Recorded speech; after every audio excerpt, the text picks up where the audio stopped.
Hey, welcome back to another episode of the Battle Buddy Podcast, where today we're going to talk about CBD and some of the power that CBD can unlock when it comes to helping people sleep, with pain, with stress, anxiety. I'm sure there's a few different things my guest today can talk about CBD and the benefits of it. He is the owner and founder of Naked Warrior CBD Company. He is in the beautiful sunny state of Hawaii, while I'm sitting here freezing in the Midwest. But it is what it is. He is living the dream, and we're going to talk about some CBD and five secrets from the SEAL teams. So hang on and we'll get into it. Welcome to the Battle Buddy Podcast with Keith McKeever. Welcome to the podcast, William. That was quite the intro. Thanks for having me here. Well, no problem. I'm trying to spruce it up a little bit. Catch that I wasn't hook. prepared for the like dun, dun, dun, dun. I was like, pay attention right now. It's time to it's I go never time. thought about that. Yeah, exactly. That should be everybody's clue. But anyway, so welcome to the Battle Buddy Podcast. I really appreciate you coming on here and kind of sharing with us. I think we got two different unique things that you can talk about. But before we do, let's hear a little bit about your story, your military journey, what kind of things you did, where you were at, what you can tell anyway. Apparently, I have a lot of stories a lot of things I could talk about, but we'll see where this goes. Let's see about me. I grew up in a little town outside of Meridian, Mississippi. Pretty much most of my life, I was poor. I was called poor white trash a lot, and let's see, I was heavily involved in the Boy Scouts. I was a very poor student. I had a 2.3333333 GPA. That sounds just about like what mine was. Right, but I always took the AP classes because those were the classes that the girls were in. So that's priorities and all. And I always knew I wanted to be part of some sort of elite military organization, although I did not know what that really meant. I grew up watching. I watched John Wayne as a kid. He was in a movie called Green Berets in Vietnam. He was, a cowboy, just the tough guy. John Rambo was a movie that came out when I was a kid.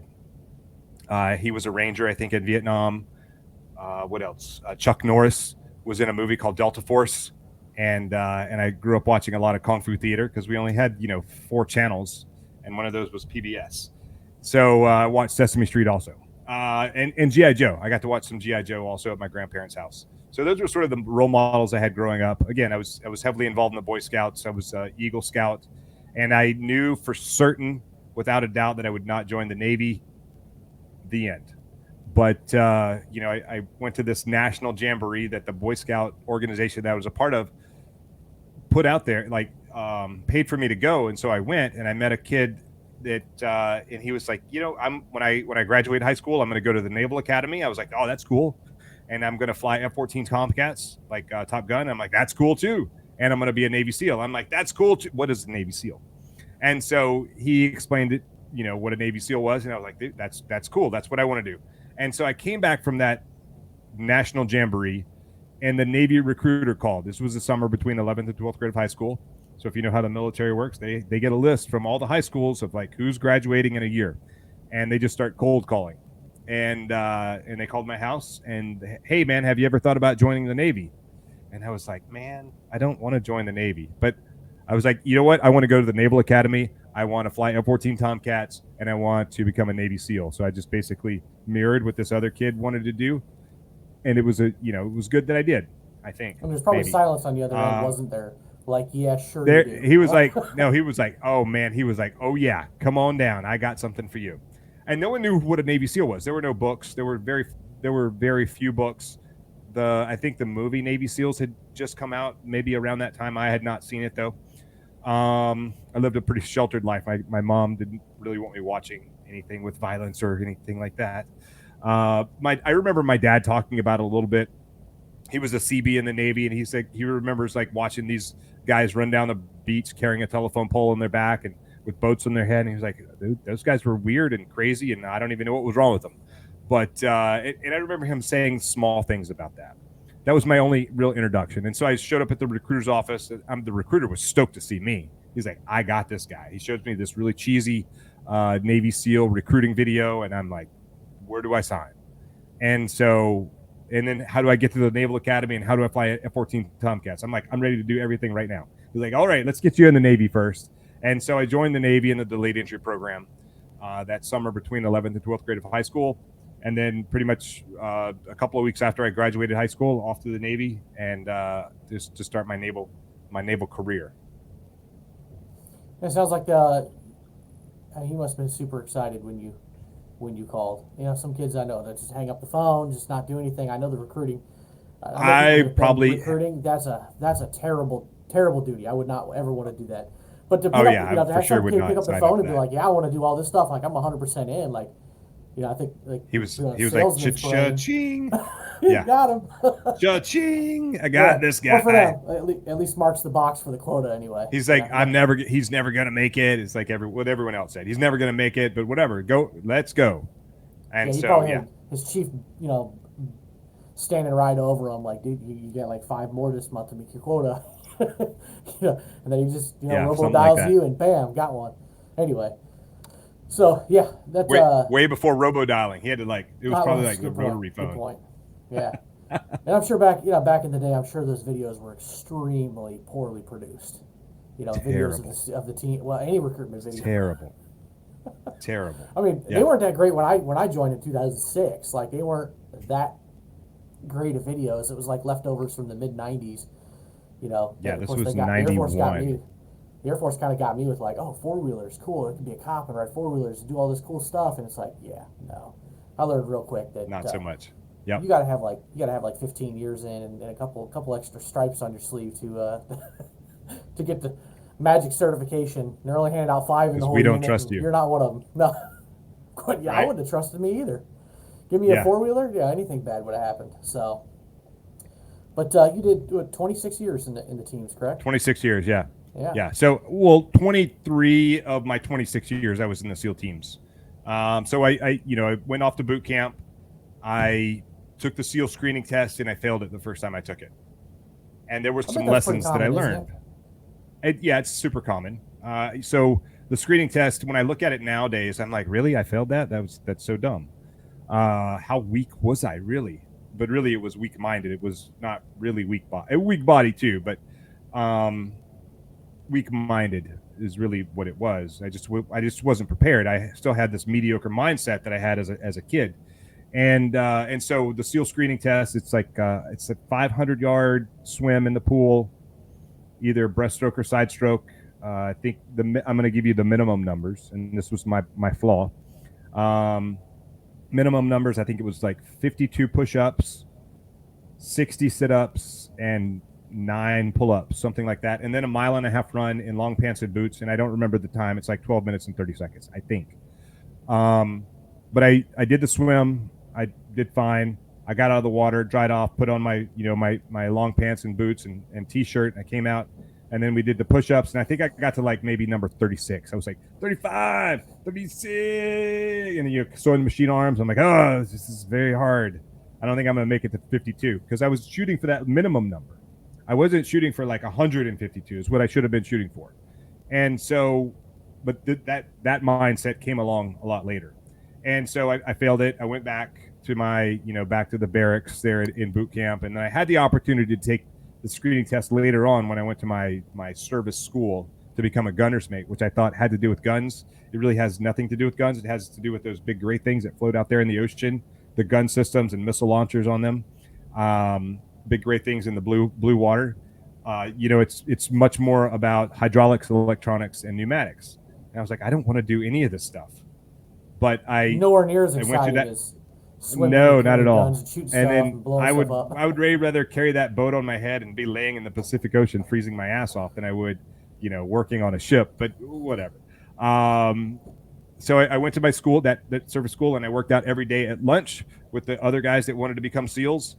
And I don't think not a single one of us went and took the screening test again while we were in A school. And actually, let me rewind. There were a couple guys that did pass the screening test in boot camp, so they didn't have to take it again. I did, but I worked out with them, and we did everything the same. I was at their level of physical fitness.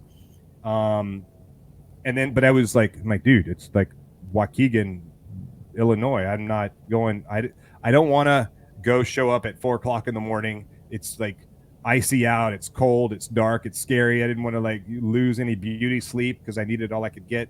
And I was like, when I got towards the end of that school, and I was like, I need to go take the test. And then they're like, oh, you could go pick. It's time to pick orders. So you can go to some other school and get in better shape, or you can go take the test. But I didn't. I said I'll go take this other school for 4 more months, get in better shape, and then I'll go to SEAL training. And what happened, I didn't realize, because I took those orders for 4 months of school in Virginia Beach, that I owed 24 months of obligated service to a ship in Yokosuka, Japan. So, the things that so don't I had tell to you go. when you're young, right? Right. Yeah. I didn't tell enough people my plan, and so there was no one there to advise me. What should have happened is I should have shared my plan with people, and then they advised me to, like, oh, if that's what you want to do, then you need to go take the test tomorrow.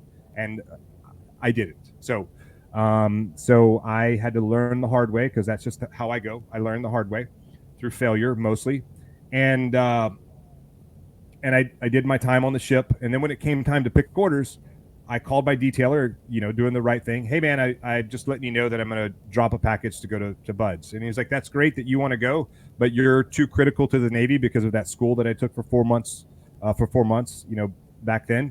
I'm not going to let you go become a Navy SEAL.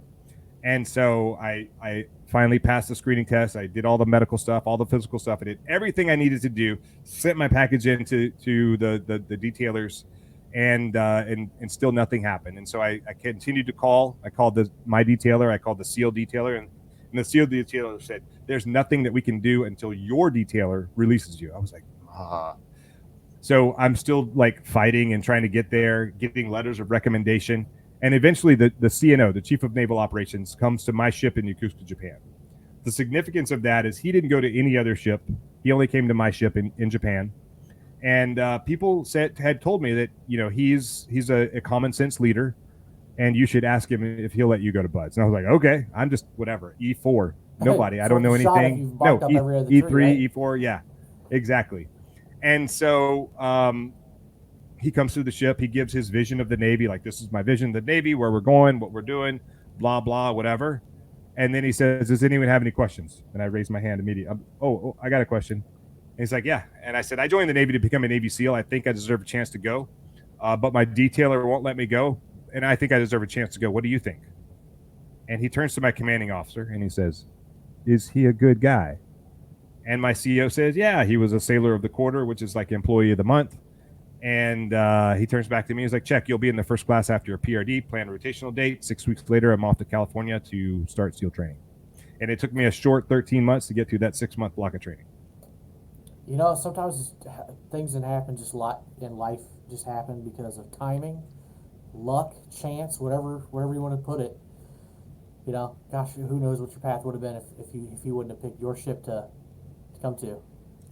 I would have figured it out. I would have gotten there eventually. Oh, I'm sure you would have figured out. Yeah, I mean, timing would have happened, but it makes for a good story, 6 though. months would have taken another year, 2 years. What else could have happened? So, but fast forward.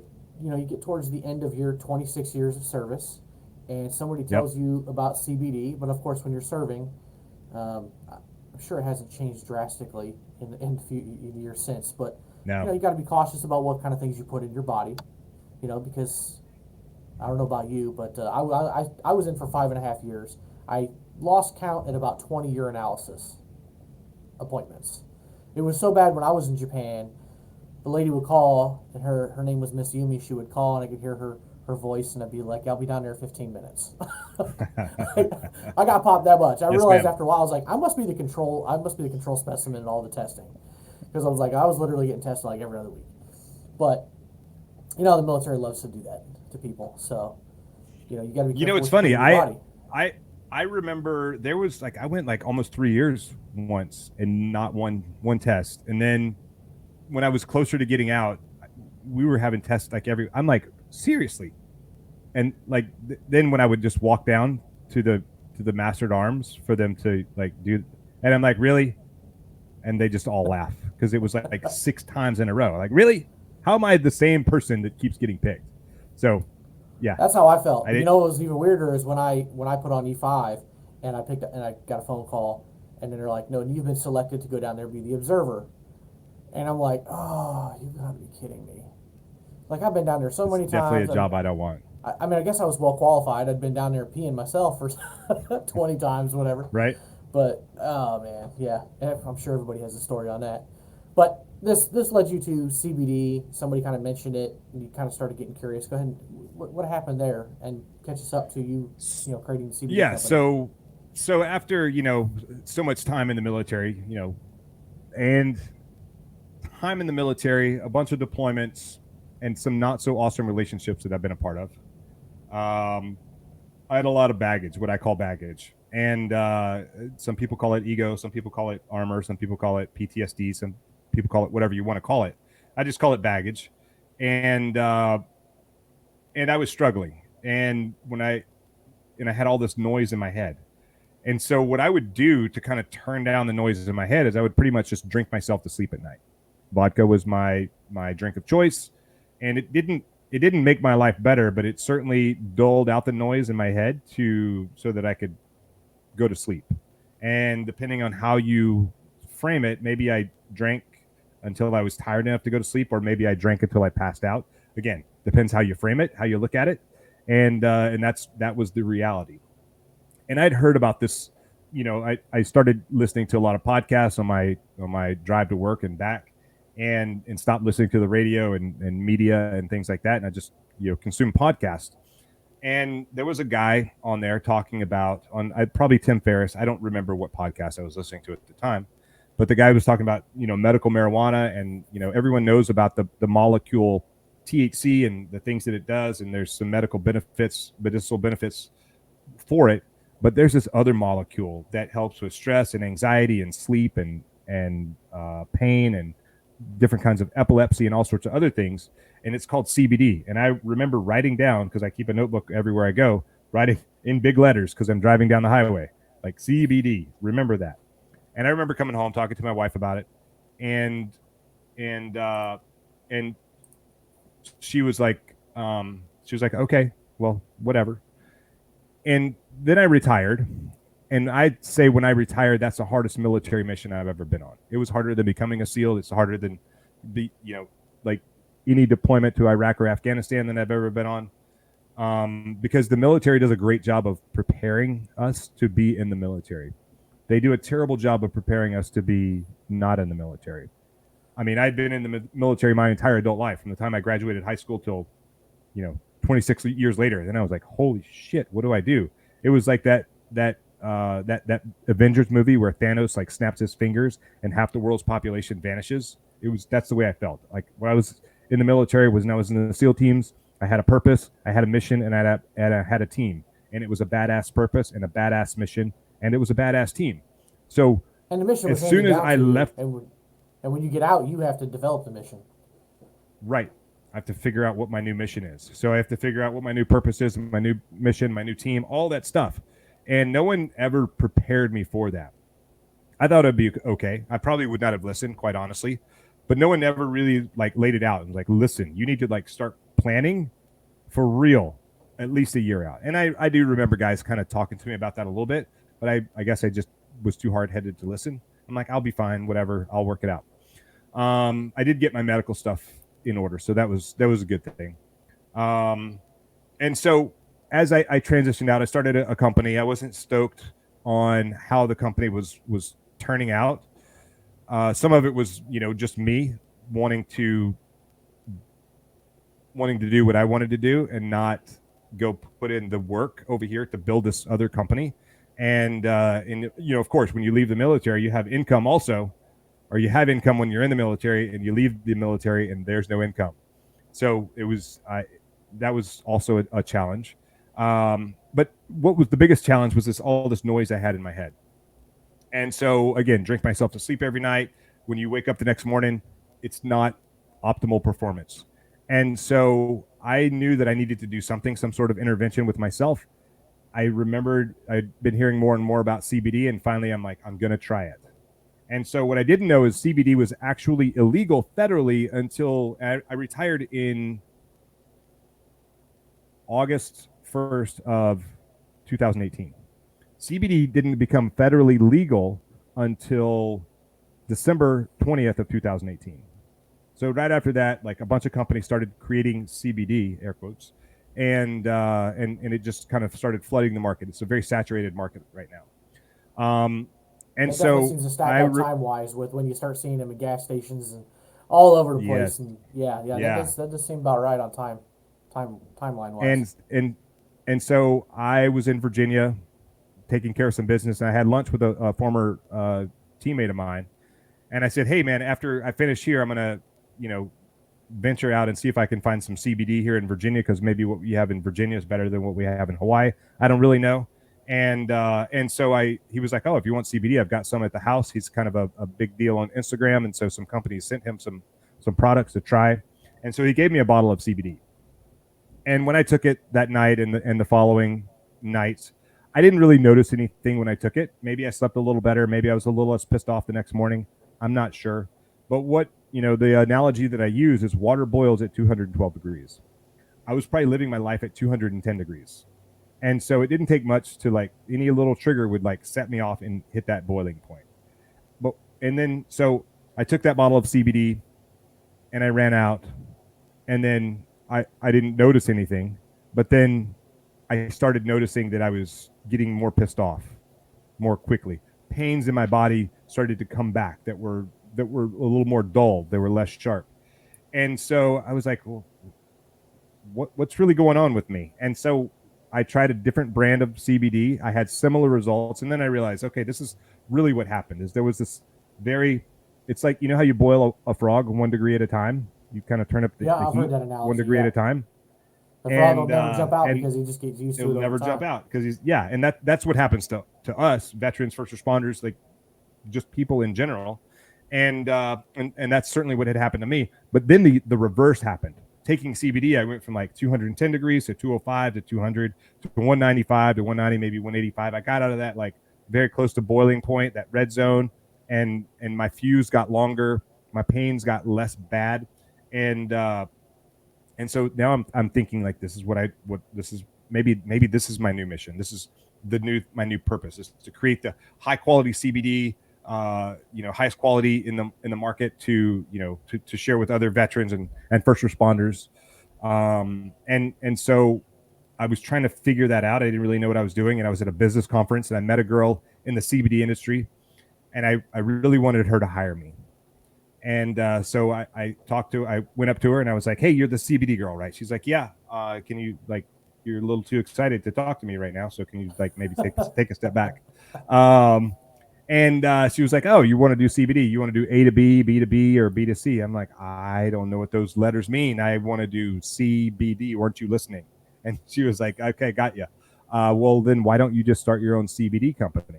And I said, "I don't know how to do that." And she leaned in and she said, "You are a Navy SEAL. You can figure it out." And so I politely asked her for my man card back. She gave it back to me. And then, she started educating me about CBD, and I found out that the industry was extremely dirty. Once CBD became legal at the beginning of 2019, there was just a rush of products that flooded the market. Most of them not effective, not ethical. The FDA went out and did a bunch of spot checks. They found that more than 70% of the products that are in the market, either they don't have CBD in them, they don't have the amount of CBD they say they have in them. They have high levels of heavy metals, mercury, arsenic, lead, things like that. They have pesticides and herbicides. They have, maybe higher levels of THC than the legal limit. And the reason for that is people were just like, CBD technically comes from the hemp plant. Hemp and marijuana, they're both cannabis plants, but they're bred differently to either have high levels of THC or high levels of CBD or other minor cannabinoids. So that the cannabis plant, this is a quick education thing here, it has over 120 different minor cannabinoids and terpenes. So cannabinoids are THC, CBD, CBN, CBG, THCV. There's a whole bunch of them out there. They all do different things for the body. And then terpenes are essentially essential oils. And so the hemp plant has over 120 of these different minor cannabinoids and terpenes. The hemp plant, the cannabis plant, has been used as medicine for over 2,000 years. And it wasn't until about 100 years ago that it became illegal. And it was 100% based in racism. And it became illegal because of racism. But the driving factor of that was hemp was an industrial plant that was in the competition of the paper industry. And so the guy who had all these paper mills was afraid that hemp was going to be like the next big thing. He created this giant campaign of, those Mexicans, they smoke their marijuana and they're going to come up here and they're going to rape your women and rape your daughters, and the blacks, then they're going to do the same thing and all this stuff. And so Congress, 100% across the board, voted to make cannabis illegal. Nothing drives change faster than fear, right? Pretty much, right, 100%. And so that's why today marijuana is illegal federally, based 100% in racism. I mean, the damage that I've done to my body with alcohol, if I would have, thankfully the body repairs itself, but good Lord, there's certainly a better way to do things. And so for me, CBD helped me to drink less. It helped turn down that noise in my head so I could have more positive self-talk. That's awesome, because when you're going down that spiral, wherever you're at on that path, you got to have something. And I've been a big fan of CBD for a while. I think there's so many uses for it, and I'm glad you mentioned hemp as a plant, because man, it really could have 100 years ago really overtaken the paper industry. There are so many uses for the hemp plant, and I'm kind of excited to see not only hemp but CBD become more mainstream and hopefully more regulated, but also legal cannabis. I really hope that it's not for everybody. I think we're close. I think we're really close. Well, we're definitely closer than we were just 5 years ago. So yeah. I'm in the great state of Illinois where we have recreational and medicinal. I've lost track of how many states, but I remember when was it Colorado first or Oregon, one of the two, and it's just like a domino effect. More and more states are doing it and seeing it. Hey, look. Yeah. Not seeing massive changes, but I do think a lot of people get confused on the CBD, or they see there's some THC in there, but you're not going to put a droplet under your tongue or put it on your knees or whatever, and 30 minutes later be high. Right. If you do, you got some stuff that's way over the legal limit, right? There's a lot of it's interesting. So let's just talk CBD really quickly. CBD specifically, there's three main categories. There's a full spectrum, which has all of those minor cannabinoids and terpenes from the hemp plant, to include a small amount of THC. So 0.3% or less is the dried weight of the hemp plant. That makes that hemp and not marijuana. So that's the legal definition. And then there's a full spectrum has everything from the hemp plant. A broad spectrum, which is 90% of what I sell, we have most of those minor cannabinoids and terpenes, but we remove that molecule THC. And then the lowest quality of CBD that you can get in the market, it's CBD isolate. They just isolate the molecule CBD. You don't get any of the other benefits of any of the other terpenes or minor cannabinoids.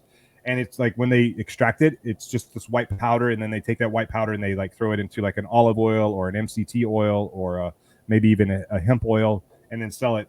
And you'll know it's an isolate because it'll have 10,000 milligrams of CBD. More does not equal better. Just FYI. So that's just something to think about when you're looking at a CBD product. But very recently, I've done a bit of a pivot in THC versus CBD.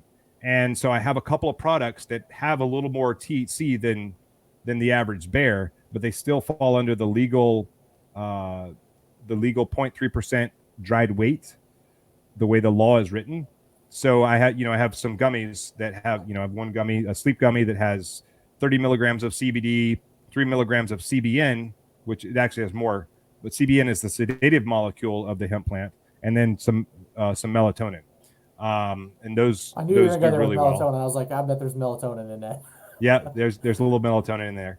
And then another gummy that I have, it has 30 milligrams of CBD. It's got a bunch of other minor cannabinoids and terpenes, but it has 5 milligrams of THC in it, hemp-derived THC, federally legal across the board, and I can deliver to all 50 states. And that one, you take it, you probably shouldn't drive an hour later. I use it for sleep, and it breaks that habit of like going to that bottle of alcohol. Like I'm like, oh yeah, let me just go lay down. It's time to sleep, so let's just go sleep. So There's no doubt and then there's about no it. hangover or anything like that. So I use it very specifically for sleep. But I had to, I'm a child of Nancy Reagan's War on Drugs, just say no. I had a hard time even trying CBD for the first time. And then I had a hard time trying these other gummies. And I was like, yes, let's do that. Because once I pivoted and I just got my mind right and I saw the benefits that I received from it, like, why are you not sharing this? You should share this. And I think that's why we're going to see some changes when it comes to cannabis and CBD and things will become more mainstream. I think it definitely has over the last couple of years. But you mentioned Nancy Reagan and her war on drugs. I'm right there with you. I know I'm a few years younger than you, but I remember Dare. I mean, I was the kid who just soaked up Dare. I loved our Dare officer. I loved everything about it. It was like, I have never taken drugs.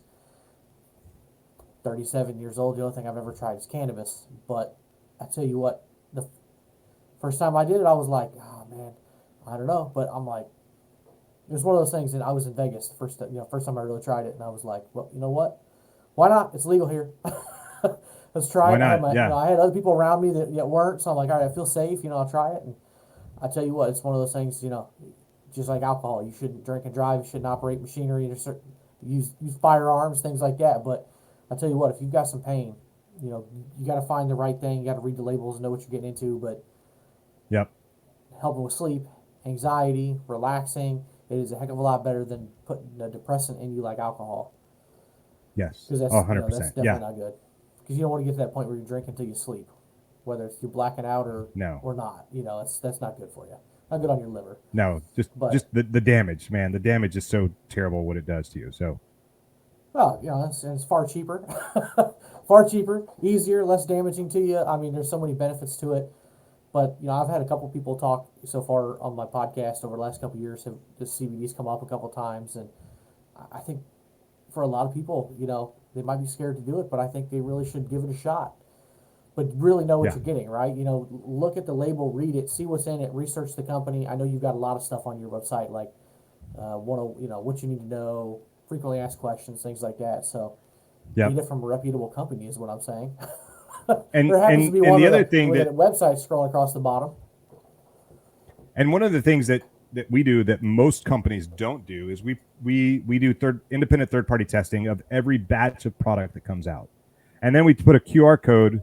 We put those results on our website, and then a QR code on every bottle of CBD that we sell, whether it's a topical, an ingestible, or whatever, a gummy, a soft gel, a tincture that you put under your tongue.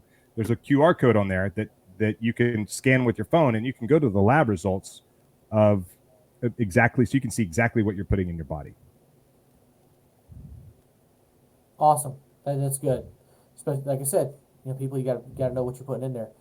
But I just had another question that kind of popped in my mind. Just curious on your thoughts on if this would ever happen. If they were to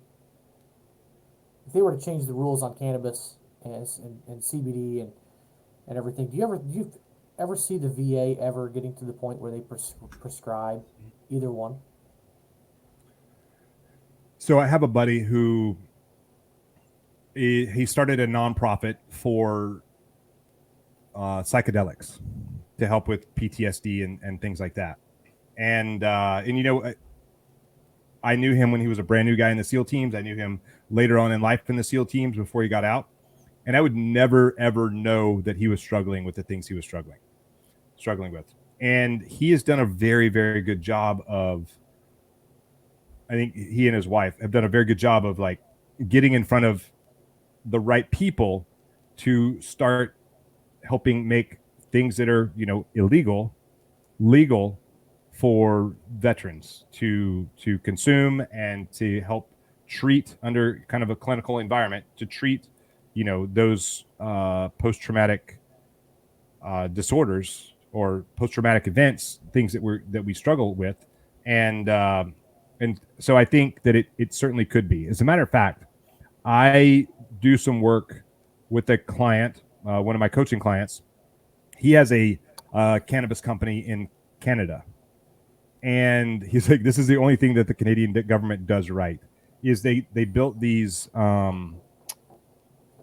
sort of getaways, kind of like the VFW, but more. They have like yoga and like art therapy and all sorts of other stuff. Where you can bring your like these lounges around the country to support veterans and their families, and then they also the government pays for their prescription of cannabis and has it delivered to their house and things like that. So we're actually working to try and set something up like that here in the US with the VA or nonprofits or however we can make that happen. You know, if there's any powers that be that are listening for the VFW and the Legion, that's a huge opportunity. I've been a member of both for years. I love the fact that they do a great job of advocating for us in DC and probably across different states and everything too, or even maybe locally, but they have these buildings that are largely unused and they're just bars in a lot of places. Yep. There's extra space that get creative. One of the reasons I don't go, I got a family. Like I just don't go to the bar. That's not the scene I want to be in. But if there's something for my whole family to do, I would be there in a heartbeat. And you look at how well, I mean, the age ranges of us that served during the War on Terror, it's pretty vast. But there's quite a few that are young, have young kids, you know, that don't want to do that, just like me. So, good opportunity there. So for anybody, so we'll see if we can make something like that happen. Yeah, we'll see. Awesome. You know what? We'll cross our fingers and hopefully one of these days. Before I go on to the next topic, I just want to let everybody know, got the website scrolling across the bottom, nw-recovery.com. So it stands for Naked Warrior. That's why William's hat says Get Naked on it. I don't know if anybody put that two and two together yet. But if anybody's interested in it, I'll have that in the show notes too. Go, get your CBD, check it out, and whatnot. But you also have something on your website I wanted to ask you about. You've got a book, The 5 SEAL Secrets. What kind of teaser can you give us about what's inside your book there? So the 5 SEAL Secrets is, so I talked about CBD helped kind of turn down the noise in my head, and then I had to get my act together.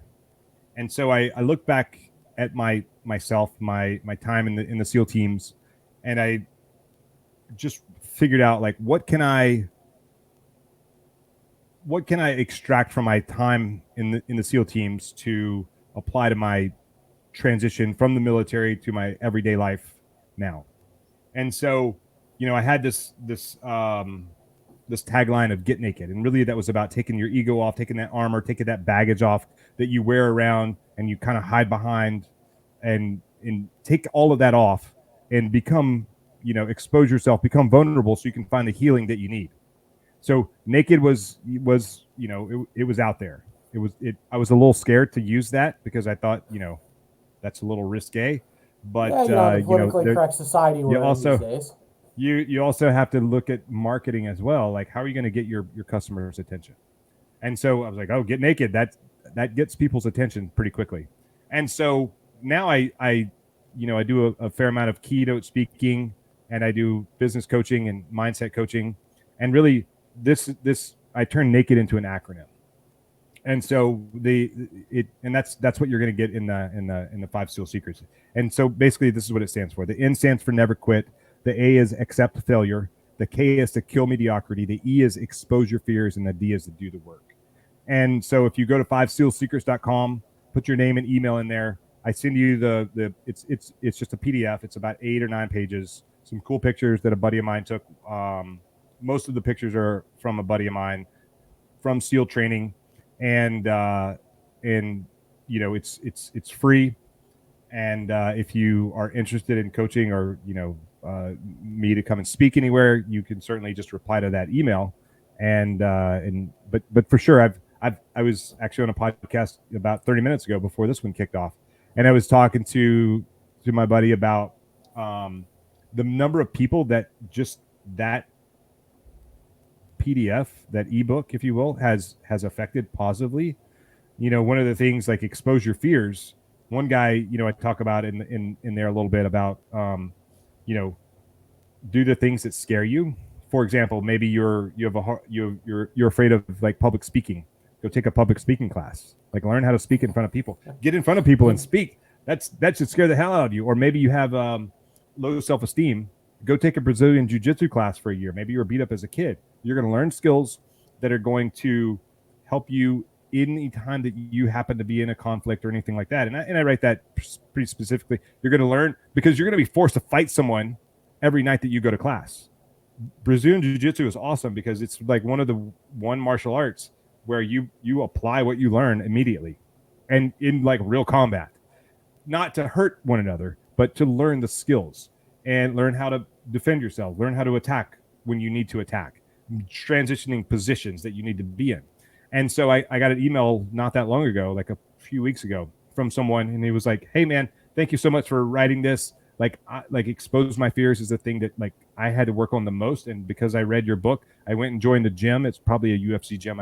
He didn't specify, but I went and joined a gym that they have, kickboxing and jiu-jitsu in also. And so I'm taking those classes and I'm improving my self-esteem and in the event that so that I have the skills if I'm ever in a conflict again."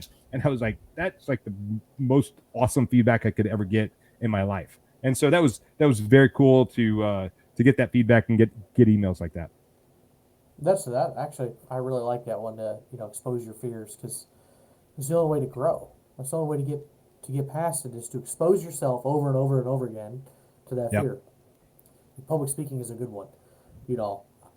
I've been kind of like that. Heck, when I started this podcast, it was like very first episode, and I'm sitting there, and it's just like, I don't know how this is going to go, but you don't get there if you don't take that first step, and right. Like in my career in real estate, I got my instructor's license to teach continuing education, and it's like, I've only taught one class so far. There's only 5 people there and 5 people in Zoom, but it was still like, all right, ain't that many people here, wasn't this, I was more scared of like saying something stupid or not having an answer if somebody in the class asked me a question.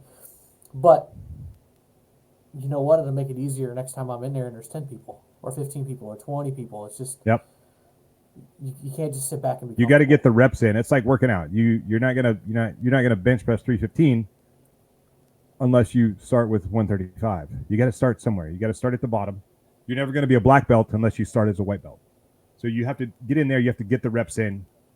The more reps, the more comfortable you are, the more you can do, the better you get. Like podcasts. I have been on over 400 podcasts in the last 2 years. And, some are better than others. Sometimes I perform better, but whatever, it is what it is. And so, and you started this podcast. You're significantly better now than you were the first time you tremendously put it out there. better. Another thing I've always kept in my mind, I've said this to a few different people, they're like, "Oh, I want to do a podcast, but I'm afraid, what if it sucks?" And I don't remember where I heard this, but somebody put it out there like, your worst video, your worst podcast, your worst blog post, whatever, you've already done. You've already done your worst one. So go out there and just nail it. Just get comfortable, do your thing. And I keep that in the back of my mind always, like, you know what? I'm not the one to judge. If somebody listened to all, was there out now, 77 different episodes as of when we're recording this, if somebody were to listen to all of them, everybody's going to have a different opinion of which one's my worst. Sure. It doesn't matter. Of course. What matters is the content, and is it helpful to somebody, and it improves somebody's life. But yeah, you just got to push through those things. So yeah, I 100%. encourage everybody to go there. No, I was going to say, and you know what? Sometimes you get haters, and I love haters. They're the best because I love them. Because what happens, especially like on social media, I get the most haters from either TikTok or from LinkedIn, which is weird because LinkedIn is like a business platform, and I get the most like hate feedback from those 2 platforms. And a lot of them are like, "Oh, another Navy SEAL, like saying, like writing books and telling stuff," and like it. And so yes, there is. There's another one. None of the other services do that. Oh, actually, they do. I've got lots of buddies that are out there speaking and talking and spreading word and sharing their knowledge, and that's the whole point. Like we have knowledge to share that can help other people, there's no reason to keep it to yourself. And I struggled with that a lot in the beginning, like a lot. I still struggle with it a little bit on occasion. And one of the things that helped bring it home for me was, a buddy of mine who I also do some coaching with, are you familiar with Mossy Oak, the camouflage pattern? Oh yeah, absolutely. So he wasn't the founder, but he basically took it from a fledgling company to the behemoth that it became. And then he stepped away and did other things, but in the real estate world and other things. It's funny, like if I could ever be on his level, I would be so happy. But he has 10 different companies that he's running right now. And his goal, his goal is stupid. His goal was to have each company pay him $20,000 a year for fun money. Each company pay him make enough money that they will pay him $20,000 a year, $20K a year for fun money. That's over $200,000 for fun money. But anyway, we went hunting. He went, he's way beyond that, anyway, we went on a hunting trip, and I'm riding with him, and I'm like, I have all this opportunity to soak in as much information from him as possible. And he told me a story about when he was a kid, like he and his dad went to a funeral, and they're walking through the graveyard, and his dad says, you see those the names and the dates there? You see that dash? All of that the dash between the dates, that's experience. And you know how many of those people have amazing experience that they pass down to other people? They all have amazing experience, but very few of them shared with other people. So your job while you're on earth is to take the knowledge that you have and share it with as many people as you can to make the world a better place. I was like, boom. All right. Now it's a mission to share information. Like, yes, absolutely. So when I get those comments, it's awesome. I'm like, yes, thank you so much for watching, and thank you for helping me change the world. Yeah. They have no idea what to do with that kind of comment. I know, right? Thanks for helping the algorithm pick up that there's more interaction here. That's it. That's I want them to reach back and oh, there's lots of engagement. Let's show this post to more people. So yeah, I love the haters because all of your hater friends and have them hate too. Yeah, some people are just going to naturally do that. And TikTok doesn't surprise me just because of how organic it is. LinkedIn though, that one kind of surprises me. LinkedIn is pretty organic as well. It's almost as organic as TikTok. Like I get likes from people that I'm like, we're not even connected. I guess I shouldn't be that surprised in some ways when it comes to LinkedIn, because so many people have gotten it on it now. Of course, I've been on it for 11 years. It's part of my transition of get your LinkedIn squared away, right? Right. Get a suit, resume, LinkedIn, all that fun stuff. But I actually check out every guest that I bring on the podcast under LinkedIn. I actually put every guest on my website as past guest, and you can connect with every guest. Click that button, and it's going to take you right to another page to their LinkedIn. And I can tell you, I've had people that I've talked to who have virtually nothing on LinkedIn or no LinkedIn, or even people in my own industry. We're in real estate, we're in sales. People need to know who you are, and you go in there and they don't have a photo, they don't have a bio, they have nothing on there. And it's like, what are you doing? Yep. Just shoot yourself in the foot, why don't you? Yeah. So I guess I shouldn't be surprised that people would just treat it like the Wild West and be haters and not professional on a professional networking It's not site. terrible on LinkedIn. it's far worse on TikTok, but I for sure get a good amount. Like I'm surprised at how much I get. Some of them are just people being smart asses. Like, I had one recently where the guy was like, I forgot, I was telling a story about, the time I didn't shoot a guy. And the guy replied something about, what was it? He was like, oh, I thought SEALs shot everybody, because everyone that I know they shot bin Laden, and they wrote 7 books and whatever. And it just happened to be an Army guy. And so I replied to him. I was like, wow, man, I didn't know that Army guys could read. Oh, yeah, that's a good one. And then he replied back like, I like big font and pretty pictures. So I guess picture books count too, right? Right, exactly. Yeah, so simple words, and read them children's books. But oh man, yeah, we could go on for days dragging on the Army. I've had plenty of experiences and ties in with them too. But you know what? I know the flack will just come right back at me as an airman. So, but anyway, Yeah, or like when I work with the Marines, they're like, yeah, and I try to be smart. I remember on active duty, I tried to be smart, and I'm like, yeah, you're a Department of the Navy. Shut up. Like, yeah, we're the men's Department of the Navy. I'm like, okay, now I know that one. So now I have to yep, I've counter heard that that one next many time times. Yeah. Yep, man, I wish I had some Navy people in my family, but I got a cousin that was a Marine or is a Marine. Whatever, those Marines get picky about that stuff, but It's awesome. yeah, I love them. I've I heard love that a them. few times. He harassed me once, and I said, "Look, man, who brings you all your stuff? Who brings you your water, your ammo, everything you need?" And he thought about it for a second. I could see the wheels turn. I was like, "Yeah, that's right. It's the Air Force and the Navy. We bring you everything you need. We'll fly you anywhere you want to go." Yep. So, Yep. Pretty much.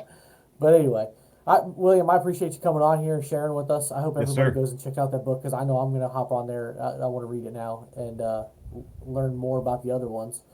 But I appreciate you sharing about CBD and what you're doing there and educating some people on how they can not get the gas station crap that's not tested and all that fun Yeah. stuff. Can I know I shared that story with you when we talked last time, but the story that I usually tell is someone asked me once upon a time, what's the difference between your CBD and like the CBD that I get in the gas station? And I wished it was me that came up with the reply, but it was what's the difference between sushi that you get in the gas station and sushi that you get in a sushi house? It's do you really want to roll the bones with gas station sushi? Why would you do that with CBD? Because you don't know what you're getting in gas Yeah. station CBD for sure. There's raw fish in it, but how is it prepared? How much is in it? Right.